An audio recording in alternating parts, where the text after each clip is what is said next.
हमारी बातचीत नहीं हो पाई थी, लेकिन किसी कारण से, और आज लेकिन सुशील केडिया जी जुड़े हैं तो उनसे समझते हैं कि इस समय मार्केट में क्या होने के साइंस हैं। Sushil ji, good morning. Good morning. कल मैं भी नहीं था और आपको थोड़ा सा मिस किया हमने।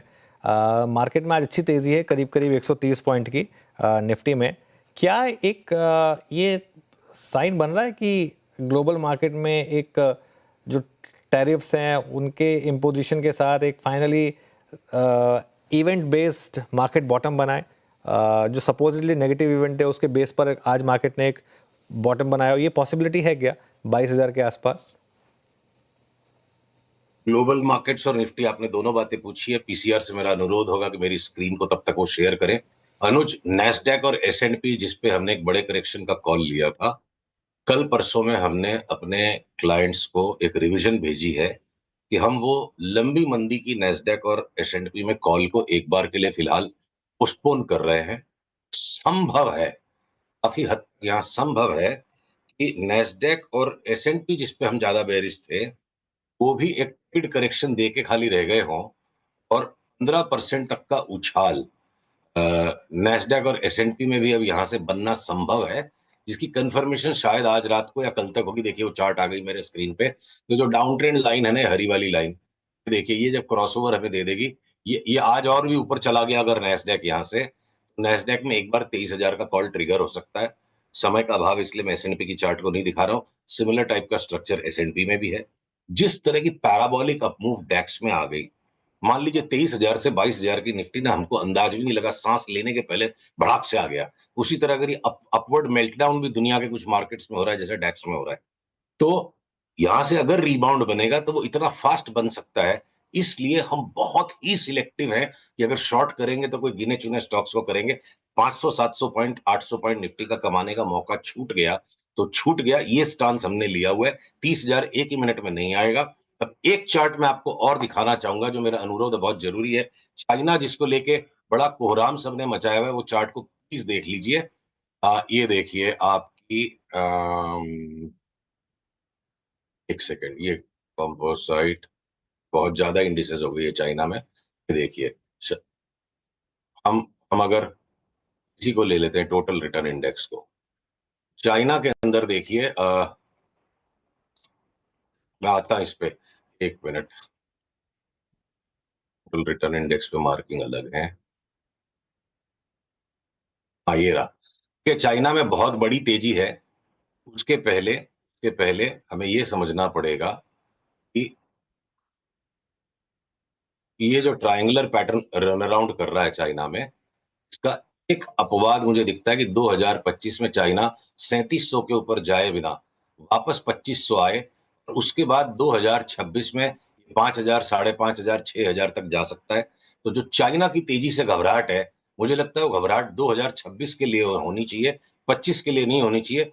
चाइना ने एक जो स्पाइक दिया और थोड़ा अपवर्ड पुश देने के बाद बाकी पूरा साल भर ये आहिस्ता आहिस्ता आहिस्ता आहिस्ता नीचे मियांडर करता रहे, ये संभावना बिल्कुल स्पष्ट है कि ये पॉसिबल है। इसलिए सिर्फ चाइना फैक्टर को देख के डर डर के कि सारा पैसा चाइना ले जाएगा, निफ्टी में नहीं आएगा। और अब मैं लौटूं आपके निफ्टी के सवाल पे, तो ये देखिए, बिल्कुल यहाँ बेचना महामूर्खता का काम है, लेना उतावली का काम है। अब अगर आज ये 22,340 के ऊपर अगर निफ्टी फ्यूचर चल पड़े हैं, और अगर ये क्लोजिंग भी आज, मेरे को अगर आज ये क्लोजिंग मिल जाती है 22,280 के ऊपर, अभी 340 का भाव है, तो हम आज डेफिनेटली निफ्टी फ्यूचर्स में भी लॉन्ग करेंगे। इंडिविजुअल स्टॉक फ्यूचर्स में जिनमें लॉन्ग हो रही है, अगर 22,280 की क्लोजिंग स्टॉप लॉस के साथ ओवरनाइट कैरी करना है कि नहीं पोजीशन, ये 22,280 के ऊपर अगर मुझे क्लोज देता है तो मैं इसको लॉन्ग को लेके डेफिनेटली चलूंगा। अगर ये कोई कारण से मेरी लॉन्ग आज कट भी जाती है, कल 22,220 के नीचे जब तक नहीं जाएगा तो हम वापस इसको लॉन्ग लेने की कोशिश करेंगे। बैंक निफ्टी की चार्ट और ज्यादा स्पष्ट है। डाउनवर्ड जो रेजिस्टेंस लाइन आज उसका क्लियर कट क्रॉसओवर हो गया। I think initial jump upwards में पहले 1,000 पॉइंट निफ्टी के बैंक्स ही लीड करेंगे, और उसके बाद अलग अलग सेक्टर्स की रोटेशन आएगी।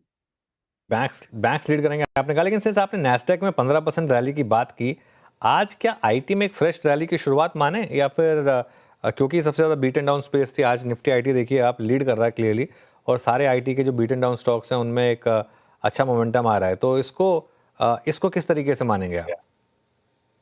देखिए आईटी भी एक्सट्रीम ओवरसोल्ड है और एक्सट्रीम ओवरसोल्ड से ये रिबाउंड दे देगा, इसमें कोई डाउट नहीं है। सभी चीज रिबाउंड दे देती जब एक साथ बाजार चलता है। अभी भी हमारे को जो तेजी लगती है उसमें मान लो फॉर एग्जांपल हमको बजाज फिनसर्व और बजाज फाइनेंस में अगले 6 महीने में बहुत खराब भाव नीचे का दिखता है, वो भी रिबाउंड दे देंगे। और अनुज अगर सीएनएक्स आईटी की चार्ट को मैं देखूं, मेरे को एक रिबाउंड सा ही दिखती है। 36,000 के लेवल से अगर ये बढ़ के 41,100 तक भी हो जाए, 31,000 हो जाए और उसके बाद फिर लुढ़क जाए तो बड़ी बात नहीं है। हाँ, ट्रेडर्स के लिए अब यहाँ कोई आईटी के भी स्टॉक्स में शॉर्ट रहने का मतलब नहीं बनता है, घूम चुका है बाजार यहाँ से।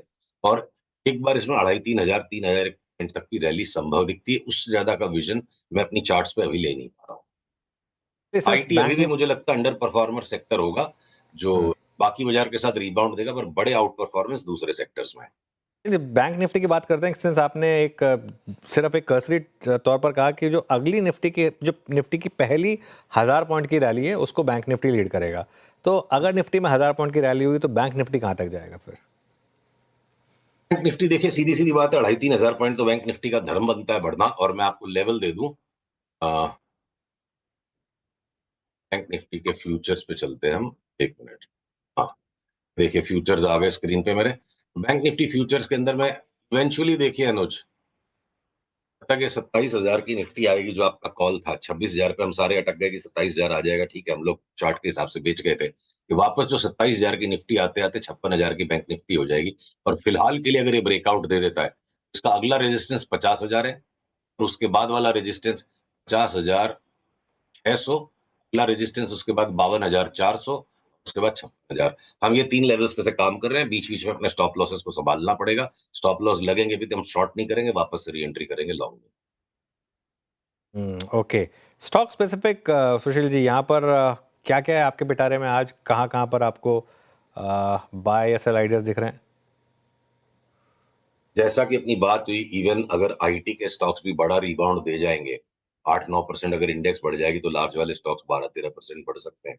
और उनको मैं अगर सबसे बड़ा अंडर परफॉर्मर कह रहा हूँ, तो एचपीसीएल, बीपीसीएल, उनके साथ साथ ओएनजीसी। अब भारत की एनर्जी डायनामिक्स चेंज हो चुकी है, जब भी क्रूड का भाव जोर से बढ़ता है, सजा भारत को नहीं मिलती है, भारत का फायदा होता है। रिफाइनर्स को भी, ऑयल वेल कंपनीज को भी, जो ऑयल ओन करती है ओएनजीसी, नुकसान होता है यूरोपियन प्लेयर्स का। एचपीसीएल, बीपीसीएल, ओएनजीसी, आईओसी, सारा सारा ऑयल पैक। उसके बाद मैं ऑटोस के भी पैक के अंदर में, मतलब जैसे बैंकों के पीछे पीछे जो रेट सेंसिटिव्स है, तो ऑटोज और ऑटोज एंसिलरीज में मेरे को लार्जेस्ट गेनर्स दिखते हैं। भले ही रियल एस्टेट का मार्केट विचित्र सा हो रखा है, बॉम्बे में भाड़े खाली बढ़ते जा रहे हैं, आउटराइट का भाव लास्ट 6 महीने से दबा हुआ है, बल्कि सॉफ्ट एंड ही हो रहा है।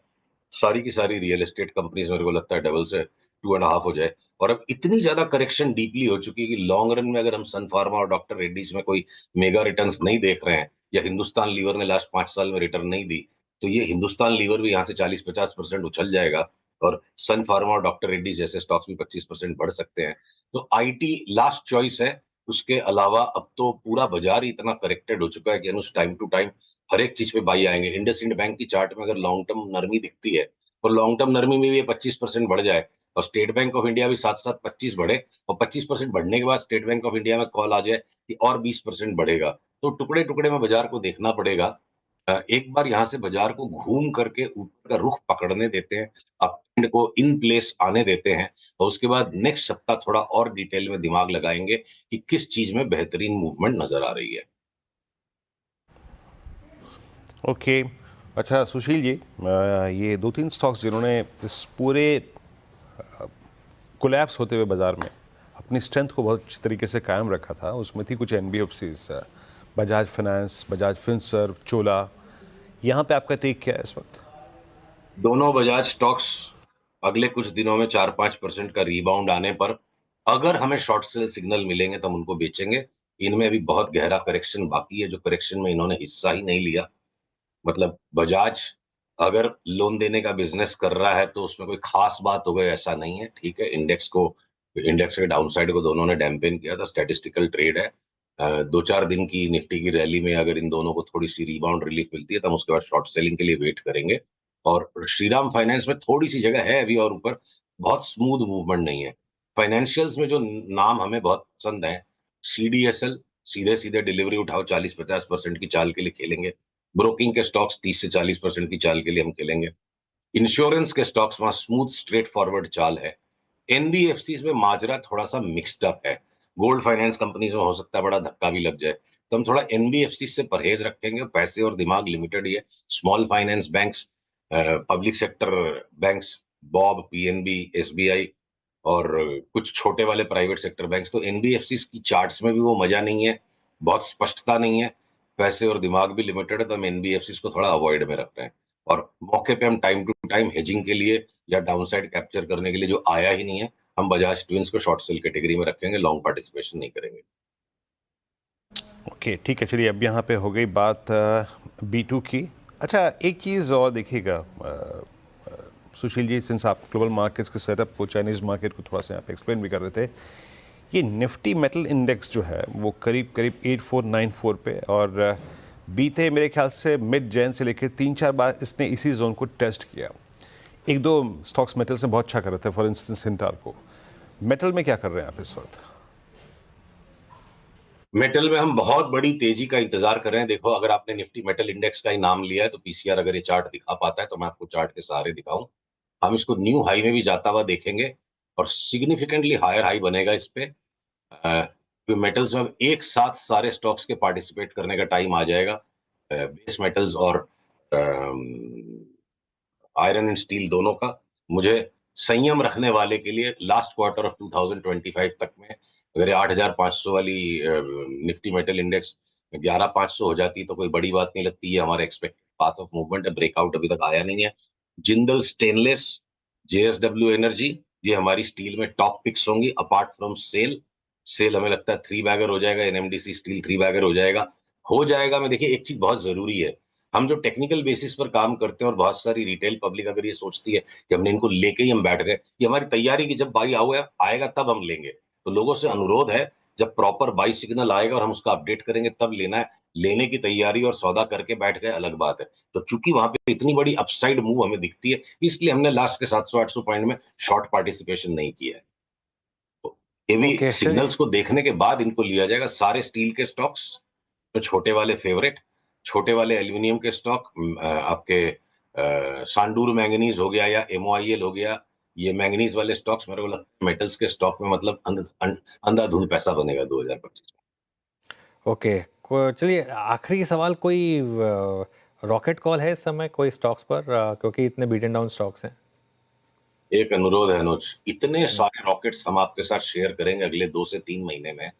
उनको पहले सुरसुरी होके थोड़ी सी ना, रॉकेट के पीछे जो उसकी रस्सी लगी होती है उसको थोड़ा सुलगने दीजिए, अप ट्रेंड को आने दीजिए। तो पहले से मैं उसको प्रीएम्प्ट करने में ना, कुछ लोगों को चोट लग जाने से फिर वो दुख मिलता है लोगों को, तो मैं थोड़ा परहेज रखना चाहूंगा। एक बार पक्का रिवर्सल आने दो, क्या पता नेक्स्ट वीक से या उसके बाद वाले वीक से हर वीक 2-2, 3-3 रॉकेट्स पे डिस्कशन शुरू हो।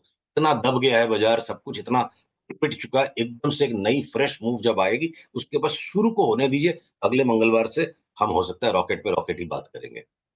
आज परहेज रखना चाहूंगा रॉकेट चलिए से। अगले मंगलवार से फिर उसकी शुरुआत करेंगे। सुशील जी, बहुत बहुत शुक्रिया आज हमारे